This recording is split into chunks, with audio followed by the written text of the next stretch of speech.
How do you create properly exposed photos and videos with today's digital technology?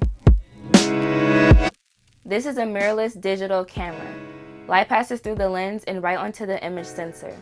This enables the use of manual lens adapters. An adapter allows different lenses that are not the same brand as the camera to be mounted onto the body. This enables manual aperture control. You control aperture by adjusting the circular measurement of light allowed to reach the sensor. It is read in f-stops.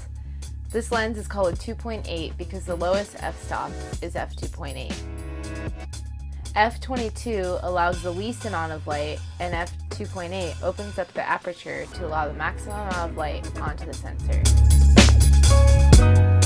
The aperture also controls depth of field, which determines how much of the image is in focus. Just the foreground or everything in the background. The wider the aperture, the more light comes in, and the lens reads out a lower f-stop. The foreground is in sharp focus, but the background is blurry. The narrower the aperture, the less light comes in, and the lens reads out a higher f-stop. The foreground and the background are all in focus. Aperture and f-stop have an inverse relationship. Shutter speed is the amount of time that the camera shutter stays open to allow light to enter and expose the image. The shutter affects how crisp a photo is. Using a higher shutter speed will appear to freeze motion in time.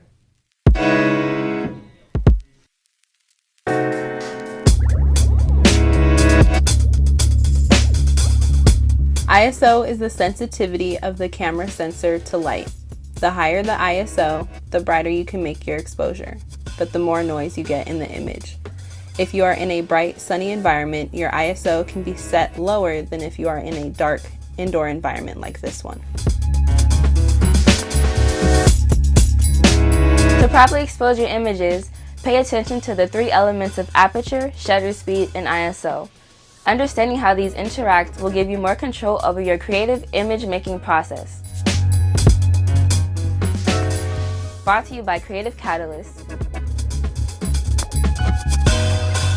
Sponsored by Adobe. Produced at Destiny Arts Center.